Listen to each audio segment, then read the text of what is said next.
Ini semua teman-teman hanya karena kasus kekufuran saja, malas beribadah, tidak mau jadi orang baik. Hanya itu sederhananya. Lalu kenapa teman-teman? Apapun waswas syaitan yang mengatakan orang beriman itu susah, itu bohong semuanya. Demi Allah orang beriman itu bahagia, tenang. Bisa mendapatkan semua dunia. Allah janjikan. Tidak mungkin salah. Kita melihat orang-orang yang tinggal di Timur Tengah, Allah berikan kekayaan. Banyak orang di Indonesia juga, orang di Asia Tenggara yang memang beriman sama Allah banyak. Saya berjalan dengan orang-orang yang pergi umroh, pergi haji, banyak orang mampu. Banyak orang mampu dan mereka hidup bahagia, bisa. Ya. Jadi bukan berarti kalau kita lagi sulit kemudian kita menganggap oh ini berarti saya disiksa sama Allah atau memang hukuman, tidak. Antum harus berubah, kata Allah SWT, innallaha la yughayyiru ma biqaumin hatta yughayyiru ma bi anfusihim. Allah tidak akan mengubah nasib satu kaum sampai mereka mengubah nasibnya. Maksud daripada ayat ini adalah, kata sebagian ulama, kalau seseorang muslim dia memohon, merengek, mengadu sama Tuhannya dan meminta apapun sampai dia minta menjadi seorang raja dunia, akan dikabulkan oleh Allah. Asal dia mau mengubah dirinya. Lalu Allah akan bukakan kepadanya peluang-peluang untuk mencapai apa yang sedang dia minta itu. Dan Allah sebaliknya akan mencukupkan kebutuhan seorang hamba kalau dia mengatakan cukuplah saya begini. Misal ada orang bekerja, dia dikasih sama Allah gaji, dia dapat gaji 2 juta, dimudahkan dia diterima kerja seterusnya. Lalu dia mengatakan cukuplah seperti ini. Keluarga saya biayai 1,5 juta, sudah cukup, alhamdulillah. Udah, nggak masalah. Allah cukupkan dia dengan itu. Tapi kalau ada orang tamak dengan rahmat Allah, enggak, saya mau begini, saya mau begitu, saya mau berusaha, lalu merengek minta kepada Allah, Allah akan kasih, tapi prosesnya ada. Karena kita di dunia ada proses. Makanya Umar bin Abdul Aziz rahimahullah mengatakan, sungguh saya ini memiliki pribadi yang tumuh. Tumuh itu orang yang selalu antusias mendapatkan yang terbaik.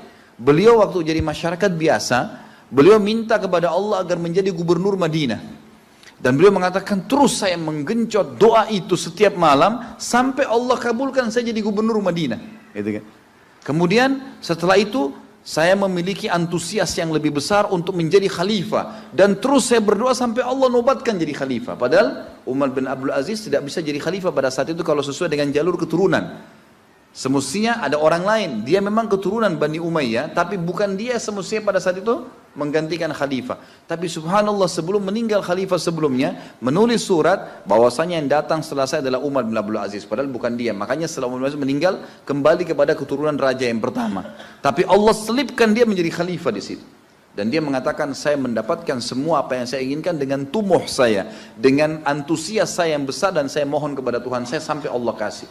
Jadi Allah kasih teman-teman sekalian. Tapi bagaimana kedekatan antum kepada Allah subhanahu wa ta'ala? Bagaimana kita merengeknya dengan Allah? Bagaimana kita memohonnya dengan Allah? Tidak ada yang mustahil. Coba terus minta sampai Allah kasih. Karena setiap seseorang hamba mengucapkan Rabbana atau Allahumma, atau kita mengatakan dalam maksudnya ya Allah, wahai Tuhanku. Begitu kita mulai memohon, itu sudah ada garis startnya ucapan kita. Ada garis finishnya.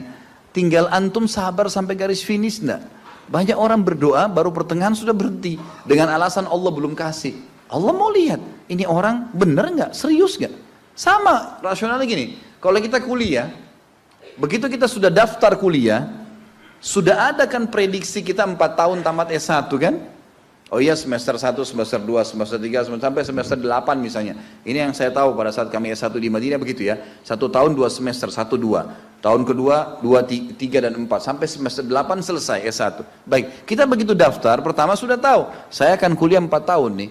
Kalau saya lulus, selama 4 tahun saya akan lulus menjadi S1. Kita sudah tahu kan. Kalau ada orang baru tingkat 2 sudah berhenti kuliah, dia sendiri berhenti. Itu sama rasionalnya orang kalau berdoa tuh. Kalau merengek sama Allah. Sabar sampai titik klimaksnya, kita akan dapat ijazahnya, kita akan dapat apa yang kita inginkan, gitu kan? Tapi kalau orang terburu-buru, tergesa-gesa, dia tidak dapat. Jadi selalu tamak terhadap rahmat Allah, dan itu bagian daripada ibadah. Allah SWT menyuruh kita tamak dengan rahmatnya, ya. Kita disuruh berdoa dengan khaufan wa tama'a. Khauf, takut dengan azabnya Allah, jangan masuk neraka, dan tamak terhadap rahmat Allah. Minta terus agar Allah Subhanahu wa taala memberikan kepada kita rahmat yang luas, ditambah, diberikan karunia. Antusias teman-teman sekalian. Orang mukmin itu selalu optimis. Tidak ada kata-kata pesimis, tidak ada kata-kata putus asa, nggak ada kata-kata dendam. Berlalu, Qaddarallah ma syaa fa'al. Allah sudah takdirkan dan sudah terjadi. Kata Nabi SAW, kalau terjadi sesuatu pada kalian, katakan Allah sudah takdirkan, sudah terjadi. Buka lembaran baru, jalan sekarang, gitu kan? Sampai kata Nabi SAW yang memotivasi kita, kalau di tangan seseorang di antara kalian sebuah bibit, dan dia tahu, bibit pohon, dan dia tahu besok kiamat, tetap dia tancapkan. Tetap dia tancapkan. Sebagian ulama salaf dulu, mereka menanam pohon-pohon teman-teman sekalian, pohon-pohon yang umurnya lama, seperti kelapa, ya. Tapi di sana mungkin mereka menanam pada saat itu kurma. Kurma lama tumbuhnya, gitu kan. Mereka tanam. Sampai pada saat itu ada beberapa sahabat menanam pohon-pohon kurma yang masih kecil. Mereka di umur pada saat itu sampai alis mereka sudah putih dan turun menutupi matanya, saking tuahnya, 80-90 tahun.